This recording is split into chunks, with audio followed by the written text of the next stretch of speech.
Hello, आप सभी लोगों का स्वागत है आपके अपने यूट्यूब चैनल GKGS मस्ती 2.0 के एक बेहतरीन वीडियो में। आज हम लेकर आए हैं इतिहास के महत्वपूर्ण वन लाइनर क्वेश्चन को, जो काफ़ी अंदर का क्वेश्चन आपको मिलेगा, किताब के अंदरों से क्वेश्चन मिलेगा, आगामी सभी परीक्षाओं के लिए महत्वपूर्ण होगा। सिंधु घाटी सभ्यता, कालीबंगन, इसके बारे में आपको जानकारी प्राप्त होगा और इससे आगे भी आपको जानकारी प्राप्त मिलेगा। यानी कुल मिला के इसमें जो है 200 से भी ऊपर क्वेश्चन आपको देखने को मिलेगा। तो चलिए बिना समय को गवाए हुए क्वेश्चन को स्टार्ट करते हैं। पहला क्वेश्चन पे चलते हैं मज़ेदार तरीके से। बिल्कुल आप वीडियो को पूरा देखिएगा, मज़ा आ जाएगा। चलिए पहला क्वेश्चन क्या है, किस कालखंड को आखेट का युग कहा जाता है? तो पूरा पाषाण काल को कहा जाता है। दूसरा क्वेश्चन है, मध्य पाषाण काल में भीमबेटका के अतिरिक्त शैल चित्रकला के प्रमाण मिले हैं? आजमगढ़, प्रतापगढ़, मिर्ज़ापुर।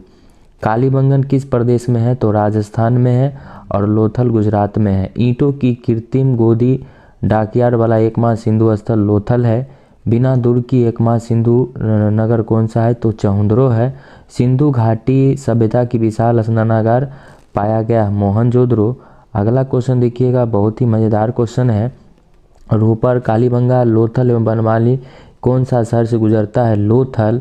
सिंधु घाटी जानी जाती है अपने नगर नियोजन के लिए। अगला क्वेश्चन होगा, हड़प्पा सभ्यता के औजार और अस्त्र मुख्यतः बनाए जाते थे। देखिए यहाँ पे जो है ये गलत हो जाएगा, यहाँ पे मिसप्रिंट से लिखा गया है, ये गलत होगा। ठीक है, यहाँ पे इसका आंसर ये नहीं होगा। राय बहादुर दयाराम साहनी बिल्कुल नहीं होगा। ठीक है, कहा जाता है यहाँ पर कि हड़प्पा सभ्यता के औजार और अस्त्र, ठीक है, मुख्यतः बनाए जाते थे। ठीक है, तो आपको पता ही होगा कि हड़प्पा सभ्यता में लोहा से लोग अनभिज्ञ रहते थे, लोहा से। और सबसे पहला जो धातु खोजा गया था वो तांबा, तो आपको बिल्कुल याद रखना है ना। तो अस्त्र शस्त्र उसी से बनाया जाएगा। अगला क्वेश्चन है, सिंधु घाटी की सभ्यता और वैदिक सभ्यता में प्रमुख अंतर। तो यहाँ पे प्रमुख अंतर होगा कि पहले नगरीय और दूसरा ग्रामीण। तो आशा करते हैं ये सभी आपका अच्छा से क्लियर हो गया होगा। यहाँ पे आपको बिल्कुल इसको नहीं याद रखना है, इसको काट देना है। ठीक है, चलिए अब आगे बढ़ते हैं।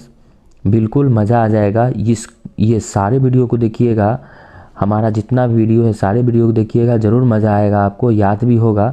ठीक है, और अभी जितना क्वेश्चन मैं बता रहा हूँ, आगामी परीक्षा में आपको इससे क्वेश्चन भर भर के मिलने का चांस रहेगा। सिंधु घाटी सभ्यता की लिपि अभी तक पहचान नहीं हो पाई है। वेदों की संख्या 4 है, आपको पता होगा, ऋग्वेद है। ठीक है, ऋग्वेद, अथर्ववेद, सामवेद ना 4 है। तो 4 में पहला क्या हो जाएगा? पहला होता है ऋग्वेद। दूसरा क्या होता है? दूसरा होता है सामवेद ना, यजुर्वेद, अथर्ववेद। ये 4 जो है आपको याद रखना है। वेदों की संख्या 4 है और वेदांग की संख्या 6 है। अगर आपको कुछ समझने में दिक्कत होती है तो आप कमेंट ज़रूर कीजिएगा हमारे वीडियो पे, मैं उसका जवाब दूंगा, बिल्कुल दूंगा। आप लोग कमेंट तो कीजिए, कुछ कमेंट तो कीजिए, अच्छा लगे ख़राब लगे ज़रूर कमेंट कीजिए। और दोस्तों के भी ज़रूर वीडियो को शेयर कीजिए, क्योंकि मैं जो हूँ आप लोगों के लिए, आप लोगों का ये चैनल है और आप लोगों के लिए ही मैं वीडियो बनाता हूं। और जो भी क्वेश्चन आता है, मुझे लगता है कि ये क्वेश्चन वीडियो बनना चाहिए, डलाना चाहिए यूट्यूब पे, तो मैं वही डालता हूं जो परीक्षा से रिलेटेड होता है। खासकर जो भी है, अभी जो मैं बोर्ड पे नहीं आ रहा हूं कुछ कारणवश, ठीक है, मैं इस तरह का वीडियो मैं अभी आप लोगों के बीच लगातार देता रहूँगा। तो बिल्कुल जो है आप शेयर ज़रूर कीजिएगा। ठीक है, चलिए मज़ा आ जाएगा। सूत्रों के स्त्री रचयिता में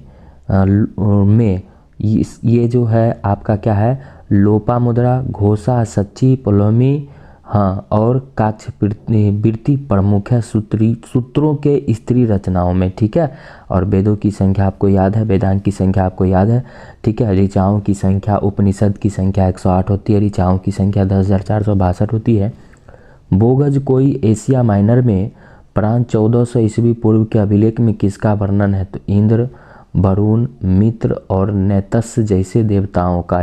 ये याद रखिएगा। किस वेद में कहा गया है कि युद्ध की उत्पत्ति व्यक्ति के मस्तिष्क में होती है? ठीक है, युद्ध की जो उत्पत्ति होती है वो मस्तिष्क में होती है, व्यक्ति के मस्तिष्क में। ये अथर्ववेद में कहा गया है। जो ऋग्वेद की संख्या 4 है उसमें अथर्ववेद है, इसको भी याद रखिएगा। अगला क्वेश्चन है, सूत्र संबंधित है ज्यामिति से। किसने यह माना कि आर्यों का मूल स्थान आर्कटिक प्रदेश था? तो ये बाल गंगाधर तिलक। और आर्य कहाँ से आए थे? मध्य एशिया से आए थे। और मध्य एशिया से आए से किस चीज़ के लिए? तो संस्कृत सिखाने के लिए। तो जो आर्य लोग थे वो संस्कृत के ज़्यादा जानकार थे, ठीक है। और उस समय जो संस्कृत नहीं जानते थे उनको अनार्य बोला जाता था, और जो संस्कृत जानते थे उसको आर्य बोला जाता था। याकलब और गार्गी का संवाद मिलता है बृहदारण्यक उपनिषद में, और उपनिषद की संख्या आपको पता है 108 है। भक्ति की अवधारणा पहली बार व्यक्त हुई श्वेतांबर उपनिषद में। बिल्कुल, ये थोड़ा अंदर का क्वेश्चन है, आपको बिल्कुल याद हो जाएगा। किस उपनिषद में यज्ञ की तुलना फूटी नाव से की गई है? तो बृहदारण्यक, ठीक है। चलिए तब अब हम लोग आगे बढ़ते हैं, अगले क्वेश्चन की ओर बढ़ते हैं। यहाँ पे आपको भर भर के बहुत अच्छा क्वेश्चन मिलेगा, भर भर के इसमें बहुत सारा क्वेश्चन मैंने लाया है और आपको बिल्कुल चिंता करने की आवश्यकता नहीं है। बिल्कुल आप इस वीडियो को पूरा देखिएगा, मैं कह रहा हूँ आपको पूरा देखिएगा, आपको बहुत तैयारी हो जाएगा, बहुत ज़्यादा, ठीक है। बौद्ध धर्म और संघ मिलकर कहलाते हैं त्रिरत्न, ठीक है, याद रखिएगा। बौद्ध धर्म संघ ना, तो बौद्ध के क्या है? त्रिरत्न। कौन कौन है? बौद्ध है, धम्म है और संघ है। उसके बाद महायान, हीनयान, दिगंबर और थेरावाद में से कौन सा संप्रदाय बौद्ध धर्म नहीं है? दिगंबर। सारनाथ में बुद्ध का पहला प्रवचन धर्मचक्र प्रवर्तन कहलाता है। महावीर एवं बौद्ध ने किसके शासनकाल में उपदेश दिया? तो बिंबिसार, ठीक है। महात्मा बुद्ध का परिनिर्वाण कुशीनगर में। महावीर स्वामी का जन्म कुंडग्राम में। त्रिरत्न सिद्धांत, सम्यक धारणा, सम्यक चरित्र, सम्यक ज्ञान किस धर्म की महिमा है? तो जैन धर्म का त्रिरत्न है, ठीक है। आजीवक संप्रदाय बौद्ध का समसामयिक। नागार्जुन जो थे वो बौद्ध दार्शनिक थे। तो आशा करते हैं बहुत ही आप मज़ेदार तरीके से वीडियो देख रहे होंगे न, ठीक ना। 23वें तीर्थंकर पार्श्वनाथ का जन्म जो हुआ था वो बनारस में। बौद्ध तथा जैन दोनों ही धर्म विश्वास रखते हैं कर्म एवं पूर्ण जन्म के सिद्धांत पे, ठीक है। तो चलिए आगे बढ़ते हैं, अगला क्वेश्चन को देखते हैं मज़ेदार तरीके से। बिल्कुल, गौतम बुद्ध ने अपनी मृत्यु के पहले बौद्ध संघ के नेतृत्व के लिए किसे नामित किया था? तो महाकश्यप, याद रखिएगा। जियो और जीर्णोद्धार किसने कहा था? तो महावीर स्वामी के द्वारा कहा गया था। बौद्ध धर्म का तात्पर्य क्या होता है? एक ज्ञान संपन्न व्यक्ति, बिल्कुल याद रखिएगा। अगला क्वेश्चन है, जातक पवित्र ग्रंथ बौद्ध का है। बौद्ध धर्म के प्रचार प्रसार के लिए कौन सी भाषा प्रयोग की गई थी? तो पाली।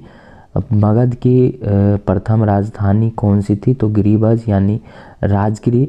सिकंदर के हमले के समय उत्तर भारत पर किस राजवंश का शासन था? तो नंद वंश का ये शासनकाल था, याद रखना है आपको। मगध का कौन सा राजा सिकंदर महान के समकालीन था? तो घनानंद, ठीक है।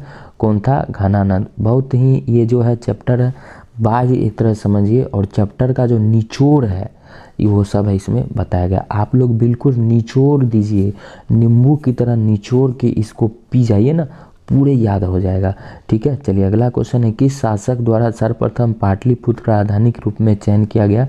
तो उदयन, ठीक है, याद रखिएगा, ठीक है। हाँ, उदयन राजधानी बनाए थे, ठीक ना। किस देवता की उपासना तमिलों ने सबसे पहले शुरू किया? और तमिलों के सबसे प्राचीन देवता मुरुगन थे, ठीक है। कौन थे? मुरुगन। चलिए अगला क्वेश्चन है, उज्जैन का प्राचीनतम नाम क्या था? अवंतिका, बिल्कुल याद रखना है, अवंतिका। तो चलिए आशा करते हैं ये आपको समझ में आ गया होगा। तो चलिए अब अगले क्वेश्चन की ओर बढ़ते हैं। अगला क्वेश्चन यहाँ पे देखिएगा क्या कहता है। अगला क्वेश्चन कहता है, बहुत ही मज़ेदार क्वेश्चन है। बौद्धों के विश्वास के अनुसार गौतम बुद्ध का अगला अवतार किसे माना जाता है? तो मैत्रेय। उपनिषद, वेद, त्रिपिटक एवं जातक में से बौद्धों का पवित्र ग्रंथ त्रिपिटक है, याद रखिएगा। सिकंदर महान का शिक्षक कौन था? अरस्तु था। राज प्रतीक के फलक के नीचे देवनागरी लिपि में उत्कीर्ण सत्यमेव जयते प्रश्न मुंडक्यों एवं ईशावास्य में से किस उपनिषद से लिया गया है? मुंडक से लिया गया है। सिकंदर और पोरस की सेनाओं ने रावी, सतलज, झेलम, चिनाब में से किसके आमने सामने पड़ाव डाले हुए थे? तो झेलम। अलेक्जेंडर और पोरस ने लड़ाई लड़ा था, हाइडे स्पीच इसको कहा जाता है।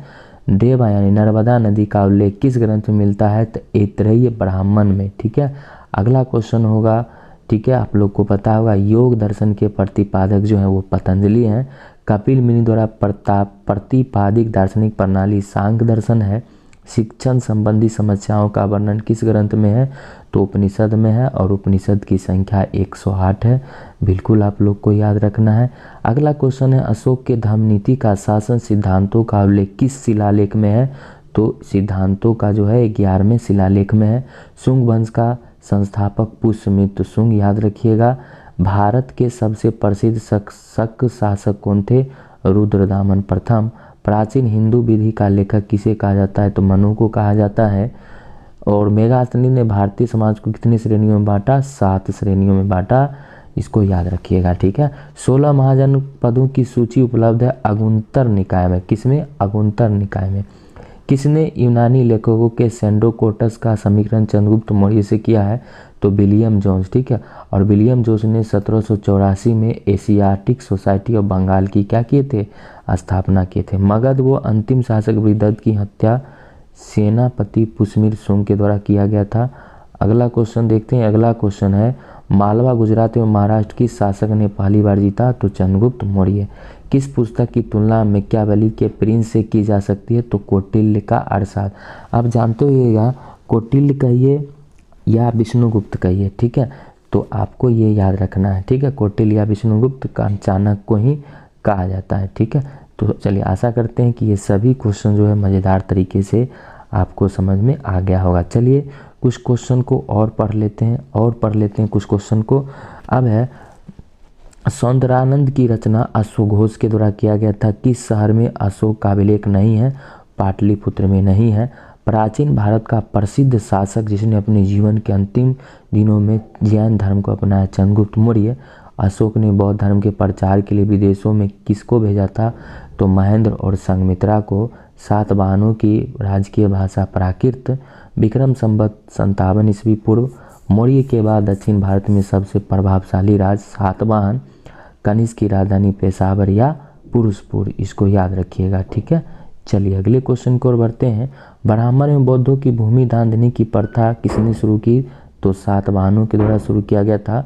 कौन सा प्राचीनतम स्मृति है, तो मनु स्मृति सबसे प्राचीनतम स्मृति है, इसको याद रखना है। भारतीयों के लिए महान सिल्क मार्ग किसने आरंभ किया, तो कनिष्क ने, और द्वितीय अशोक कनिष्क को कहा जाता है, ठीक है, इसको याद रखिएगा। इनकी मृत्यु 102 ईस्वी में हो गया था, ठीक है।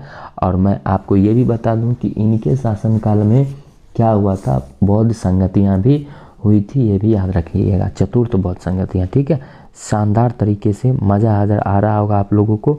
चलिए अब अगले क्वेश्चन की ओर बढ़ते हैं। ईस्वी 78 से प्रारंभ होने वाला शक संवत का संस्थापक कौन था, कनिष्क था। कनिष्क के समकालीन में याद रखना है नागार्जुन, अश्वघोष, वसुमित्र, ये जो थे क्या थे, कनिष्क के समकालीन थे। जूनागढ़ शिलालेख का संबंध किससे था, तो रुद्रदामन से था। अशोक ने तृतीय बौद्ध परिषद कहाँ बुलाई थी, तो पाटलिपुत्र, ये भी याद रखिएगा। अशोक ने किस बौद्ध साधु से प्रभावित होकर बौद्ध धर्म अपनाया, तो उपगुप्त, ठीक है। चलिए सेल्यूकस निकेटर पराजित किया था चंद्रगुप्त मौर्य के द्वारा, ठीक है। चलिए व्याकरण ग्रंथ अष्टाध्यायी के रचनाकार पाणिनि, और संस्कृत व्याकरण के जनक पाणिनि को ही कहा जाता है। भारतीय संगीत का आगम किसमें खोजा जा सकता है, सामवेद की संहिता में, ठीक है। बहुत ज़्यादा इसमें मेहनत लगा है बनाने में। आप ज़रूर मेरे चैनल को जो है सब्सक्राइब कीजिएगा अगर आपको अच्छा लग रहा है तो। अच्छा नहीं लग रहा है तो मत कीजिएगा, अगर अच्छा लग रहा है तो ज़रूर शेयर ज़रूर कीजिएगा और दोस्तों के बीच वीडियो को ज़रूर भेजिएगा, ये आशा है आप लोगों से। भारतीय और यूनानी कला के अभिलक्षणों को सम्मिलित करने वाली कला शैली का क्या नाम है, तो याद रखना है गांधार कला। चंद्रगुप्त मौर्य का प्रसिद्ध गुरु चाणक्य किस विद्या केंद्र से संबंधित था, तो तक्षशिला, ये याद रखिएगा, ठीक है। चलिए आशा करते हैं समझ में आ गया होगा। चलिए आगे बढ़ते हैं। और मैंने कहा इसमें बहुत सारा क्वेश्चन आपको देखने को मिलेगा, तो चलिए जहाँ तक जा रहा है मैं वहाँ तक आप लोग के बीच जो है प्रयास कर रहा हूँ, जितना हो सके उतना क्वेश्चन कर दूँ। प्राचीन भारत के चिकित्सीय त्रय चरक, श्रुतुत और पतंजलि चालुक्य, पल्लव, सातवाहन एवं राष्ट्रकूट राजवंश में सबसे पुराना राजवंश सातवाहन था, ये याद रखिएगा।